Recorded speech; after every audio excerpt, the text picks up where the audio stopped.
ዓለም ላይ ያለፍኩበት እናገራለሁ። ቅድም ዘበኛዬ ነብዬ ነግሬያችኋለሁ። አሁን ደግሞ ጆሮዬ እንደተቆረጠ ልናገር ነው። ተቃብላችሁ ይሄ ጆሮዬ ቆራጣ ነው።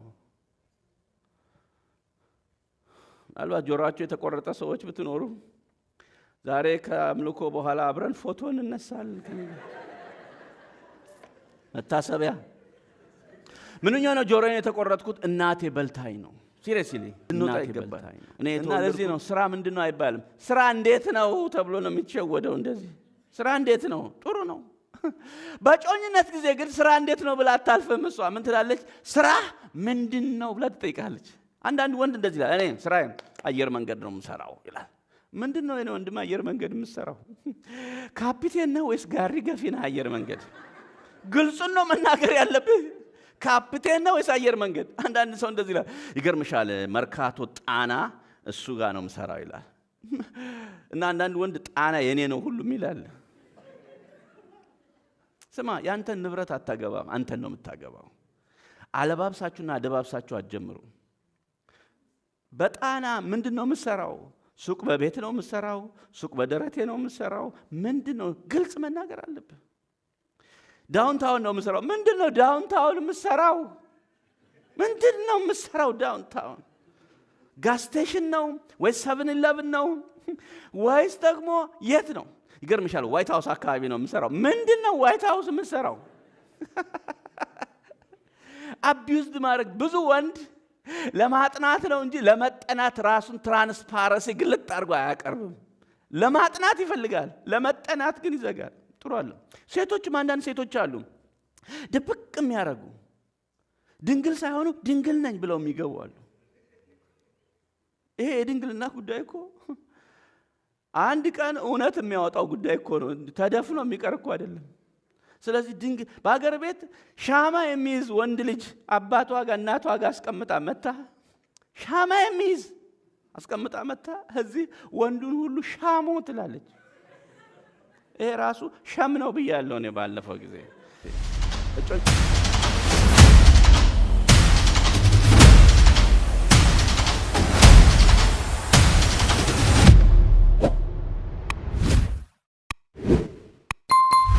ወጣቶች እጮኝነት ስትጠያየቁ በታማኝነት ጀምሩ። አለባብሳችሁና አደባብሳችሁ አትጀምሩ። ለምሳሌ ሴቶች ጎበዞች ናቸው። ታውቃላችሁ ሰርግ ላይ እኔ በጣም ሰብካለሁ። በኢትዮጵያ እያለሁ በአመት 56-57 ሰርግ ሰብክ ነበር። እና በዛ ሰርግ ላይ ስሰብክ ሴቶችን ጠይቃለሁ፣ ወንዶችን ጠይቃለሁ። የዛሬ የምታገባት የሚስትህን የአያቷን ስም ንገረኝ ስል አያቅም። የእሷና የአባቷን ብቻ ሄዶ ቆሟል ሰውየው። እሷን ደግሞ ስጠይቅ የቅምቅም አያቱን ሁሉ ትነግረኛለች። እሷ በደንብ ነው የሚያጠኑት እነሱ። እና በዚህ በሴቶች ዙሪያ ሴቶች በወንዶች ዙሪያ ያጠናሉ። ለምሳሌ እንደዚህ ይላሉ፣ ስራ ምንድን ነው ትላለች። እዚህ አሜሪካን ሀገር ስራ አይጠየቅም፣ ለጮኝነት ግን ይጠየቃል። እዚህ አሜሪካን ሀገር ስራ ምንድን ነው አይባልም። ለምን? የኛ የወርክ ኤቲክስ የተዛባ ስለሆነ እዛ ከፍ ብሎ የነበረው እዚህ ዝቅ ብሎ ስለሚጀምር ከስክራች ለመናገር ይከብደዋል። ስለሚያሳፍረን ነው እንጂ በዚህ በሴታፑ ምንም የሚያሳፍር ስራ የለም። የሚያሳፍር ኃጢአት ብቻ ነው። ይሄ ኃጢአት አይደለም። ማንኛውም ስራ መስራት ከዚህ ልንወጣ ይገባል። እና ለዚህ ነው ስራ ምንድነው አይባልም። ስራ እንዴት ነው ተብሎ ነው የሚቸወደው። እንደዚህ ስራ እንዴት ነው? ጥሩ ነው። በጮኝነት ጊዜ ግን ስራ እንዴት ነው ብላ አታልፍም። እሷ ምን ትላለች? ስራ ምንድነው ብላ ትጠይቃለች። አንዳንድ ወንድ እንደዚህ ይላል፣ እኔ ስራዬ አየር መንገድ ነው የምሰራው ይላል። ምንድነው የኔ ወንድም አየር መንገድ የምሰራው? ካፒቴን ነው ወይስ ጋሪ ገፊ ነህ? አየር መንገድ ግልጹን ነው መናገር ያለብህ። ካፒቴን ነው ወይስ አየር መንገድ? አንዳንድ ሰው እንደዚህ ይላል፣ ይገርምሻል መርካቶ ጣና እሱ ጋር ነው የምሰራው ይላል። እና አንዳንድ ወንድ ጣና የኔ ነው ሁሉም ይላል። ስማ፣ ያንተን ንብረት አታገባም፣ አንተን ነው የምታገባው። አለባብሳችሁና አደባብሳችሁ አትጀምሩ። በጣና ምንድነው የምሰራው? ሱቅ በቤት ነው የምሰራው? ሱቅ በደረቴ ነው የምሰራው? ምንድነው? ግልጽ መናገር አለብህ። ዳውንታውን ነው የምሰራው። ምንድነው ዳውንታውን የምሰራው? ምንድነው የምሰራው ዳውንታውን? ጋስ ስቴሽን ነው ወይስ 7-11 ነው ወይስ ደግሞ የት ነው? ይገርምሻል ዋይት ሃውስ አካባቢ ነው የምሰራው። ምንድነው ዋይት ሃውስ የምሰራው? አቢዩዝድ ማድረግ ብዙ ወንድ ለማጥናት ነው እንጂ ለመጠናት ራሱን ትራንስፓረንሲ ግልጥ አድርጎ አያቀርብም። ለማጥናት ይፈልጋል፣ ለመጠናት ግን ይዘጋል። ጥሩ አለ። ሴቶችም አንዳንድ ሴቶች አሉ ድብቅ የሚያደርጉ ድንግል ሳይሆኑ ድንግል ነኝ ብለው የሚገቡ አሉ። ይሄ የድንግልና ጉዳይ እኮ አንድ ቀን እውነት የሚያወጣው ጉዳይ እኮ ነው። ተደፍኖ የሚቀር እኮ አይደለም። ስለዚህ ድንግል በአገር ቤት ሻማ የሚይዝ ወንድ ልጅ አባቷ ጋር እናቷ ጋር አስቀምጣ መታ ሻማ የሚይዝ አስቀምጣ መታ እዚህ ወንዱን ሁሉ ሻሞ ትላለች። ይሄ ራሱ ሸም ነው ብያለሁ እኔ ባለፈው ጊዜ። እጮኛዬን ሳጭ ዘበኛ ነው። በዛን ጊዜ ዘበኛ ነበርኩ። በነገራችን ላይ ዘበኝነት የምሰራው ቤተክርስቲያን ውስጥ ዘበኛ ነበርኩኝ። አይው እና ስራዬን ቀይሬ መናገር አልችልም። ዘበኛ ነኝ። ስትገባ ስትወጣ አይታኛለች። የኔ ቆንጆ ቸርች ስትመጣ ስትገባ አይታኛለች። ዘበኛ ነኝ። ዘበኛ እንደዛ ነው። በር ላይ ቤተክርስቲያን ጠብቃለሁ። ቸርች ህዝቡ ሲመጣ እንኳን ደህና መጣችሁ ብዬ ወደ ቤት አስገባለሁ። ሲሄድ ደግሞ ጥርግ ብላችሁ ሂድ ወደ ቤታችሁ ብዬ አስወጣለሁ። እና ዘበኝነት ነው የምሰራው። እና ስራ ምንድነው አትለኝም። አይታኛለች። ዘበኛ ነኝ። ደሞዜ 50 ብር ነው። በደርግ ዘመን የእናት ሀገር ጥሪ የሚባል 3 ብር ተቆርጦለት 47 ነው የሚደርሰኝ። አብሮ ማደግ አለ። ስማ ታምራት አድጋ የጨረሰች አትፈልግ። ታምር ነሽ አድጎ የጨረሰ አትፈልጊ። አብራችሁ ደጉ።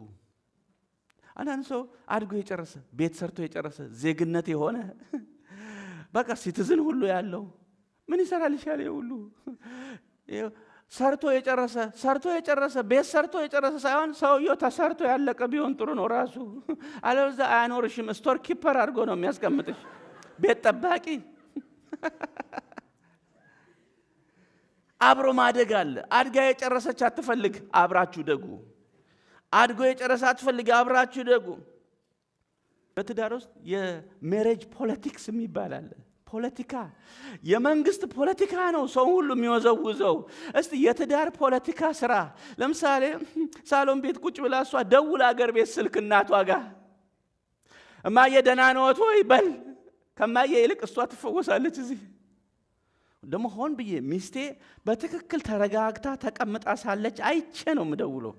ሳሎን ቤት አይቼ አቴንሽን እንደምትሰጠኝ አይቼ አየ ፖለቲካ እየሰራው ነው እኔ ፖለቲካ እየሰራው እና ፖለቲክስ ይሄ የመንግስት ፖለቲካ የሀገር ፖለቲካ ብቻ ሳይሆን የሜሬጅ ፖለቲካ ይባላል። the politics of marriage ሚስት የምትሰራው ፖለቲካ አለ።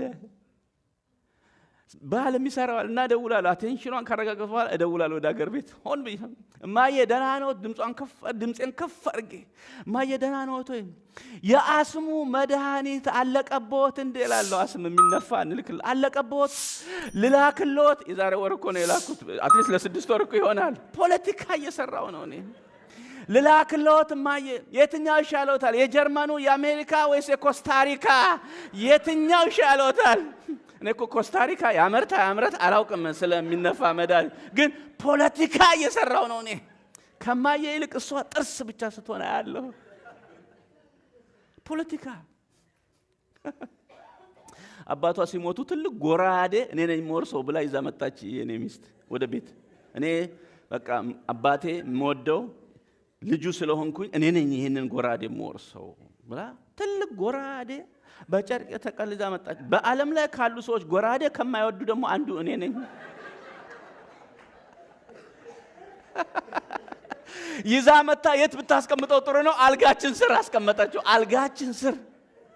እኔ አልወድም ይሄ ጎራዴ፣ ጦር፣ ሽጉጥ በእጄ ነክቼ አላውቅም። በስዕል ነው እንጂ የማየው ይሄን ሁሉ፣ ወይ በፊልም ነው እንጂ የማየው ሽጉጥ፣ ጠመንጃ ምናምን ነክቼ አላውቅም። ግን ለራሴ ሰበኩት እንደዚህ ቤት። ደሞዝ ጎራዴ አትወድም አይደል? አዎ። ሚስትንስ ትወዳለህ? አዎ። ከጎራዴና ከሚስት የትኛው ይሻላል? ሚስት። ስለዚህ ምን ይሻላል? ከዛሬ ጀምሮ ጎራዴውን ተንከባከብ ብዬ ለራሴ መከርኩት። ራሴ ነገርኩት ስለ ጎራዴው። ከዛ አሳመንኩኝ። ምን እንደማለት ታውቃላችሁ? እሁድ ከሰዓት በኋላ ቤት ነው ብዙ ጊዜ የምንቀመጠው። እሁድ አገልግሎት አልይዝም እና እሁድ ከሰዓት በኋላ ቡና ይፈላል። ልጆች አሉ፣ ባለቤቴ አለች። ሁላችን አለን ተሰብስበዋል። ከዛ እኔ ከመኝታ ቤት ይሄድና ጎራዴውን አመጣለሁ ወደ ሳሎን ቤት አመጣና ጨርቁን ወደዚህ ልና ዘይት አስተካክል አመጣና በዘይት እሷ የአባቴ ጎራዴ አይደል የምትለው እኔም የአባታችን ጎራዴ እንዳይቆሽሽ ምን እያረኩ ነው? እኔ ከጎራዴ ጉዳይ የለ ፖለቲካ እየሰራው ነው። በጣም ነው ደስ የሚለት። ለምሳሌ አንዳንድ ወንዶች ድሮ ኢትዮጵያ የተማሩበትን መጽሐፍ ደብተር የጻፉበትን ሁሉ አሽገው በካርቶን አሜሪካ ይዘውት መጥተዋል። ቤት ሲቀይሩም ይዘውት ይሄዳሉ። ሚስት ምንድነው የኮተት ነው የምትለው? እንደሱ አይደለም ማለት ያለብሽ። ባልሽ ይወደዋል። በቆንጆ ወረቀት በስጦታ ወረቀት ጠቅልል አድርግሽ እንዳይበላሽ የባሌ የንጉሱ ብለሽ ነው ማስቀመጥ ያለብሽ። አየሽ ፖለቲካ ነው ይሄ። አንቺ ስለዚህ ወረቀት የምታውቂው የለም። ሰውየው ግን በጣም ይወድሻል። ፖለቲካ ለምን ስለ ኮሎራዶ ብቻ ትናገራለህ? ለምን ስለ ገራዶ አትናገርም? እዚያ እንዴት እንደሆነ ድሮ በአረንጓዴ ቀሚስ ነበር የምትታወቂው። ያቺ አረንጓዴ ቀሚስ የምትለብሰው አሁን ልብሱ በዛ። ድሮ በቀይ ኮት ነበር የምትታወቀው። እንዳውም ጫማ ውስጥ ውሃ ይገባ ነበር። ጓደኞች ይቀልዱብ ነበር። መብራት ነው የቀረው ውሃ ገብቷል እያሉ። አንርሳ እዚያ የዛሬውን አይደለም የድሮውን። እኔ የድሮውን እየተናገሩ ከሚናገሩ ሰዎች አንዱ ነኝ በዚህ ዓለም ላይ። ያለፍኩበት እናገራለሁ። ቅድም ዘበኛ ነኝ እየነገራችኋለሁ። አሁን ደግሞ ጆሮዬ እንደተቆረጠ ልናገር ነው። ተቃብላችሁ ይሄ ጆሮዬ ቆራጣ ነው።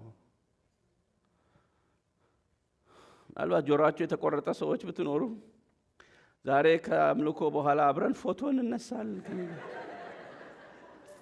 መታሰቢያ ምንኛ ነው ጆሮዬን የተቆረጥኩት? እናቴ በልታኝ ነው። ሲሪየስሊ እናቴ በልታኝ ነው። እኔ የተወለድኩት ወሎ ክፍለ ሀገር ነው። ዋድላ ደላንታ አምባዬ ቀይ መሬት ሬሚድር ይባላል። ብትፈልገው ማታገኘው ሀገር ራሱ እና የኔ 3 ታላላቆች ወንዶች ነበሩ። እነሱ ሞቱ። አባቴ ጠንቋይ ቤት ሄደ። ጠንቋዩ ምን አለ?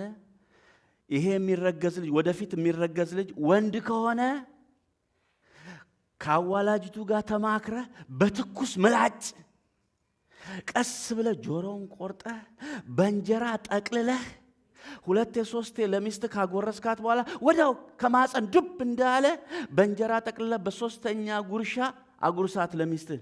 ልክ እንደ ቃሪያ ኮርሽማ ከዋጠች በኋላ ይሄን ስታረጋግጥ ልጅሽን በላሽው ብለ አውጅ። ያን ጊዜ ወይ ስትል ያ 3ቱን የገደለው በሽታ ወጥቶ ይሄዳል ብሎ ጠንቋይ ለአባቴ ነገረው። እዛ እኔ ስወለድ አባቴ 9 ወር ደብቆ ከርሞ ትኩስ ምላጭ ገዝቶ በኪሱ አድርጎ እኔ ስወለድ ከአዋላጁ ጋር ተማክሮ በእንጀራ ጠቅልሎ ለእናቴ አጎረሳት። ከዛ እሷ እንደዋጠች ሲያረጋግጥ ልጅሽን በላሽ ስለ ወይ አለች። ከዛ ልጁ ይኖራል ይባላል። እኔ ግን የኖርኩት 42 ቁጥር ጫማ እስከማደርግ ድረስ 50 ዓመት ያኖረኝ እናቴ ጆሮዬን ስለበላች ሳይሆን የሰራዊት ጌታ እግዚአብሔር በእኔ ላይ ታላቅ ዓላማ ስላለው ነው። ለእርሱ ከዘላለም እስከ ዘላለም ድረስ ክብር ይሁን። ሃሌሉያ። መነሻህን አትርሳ።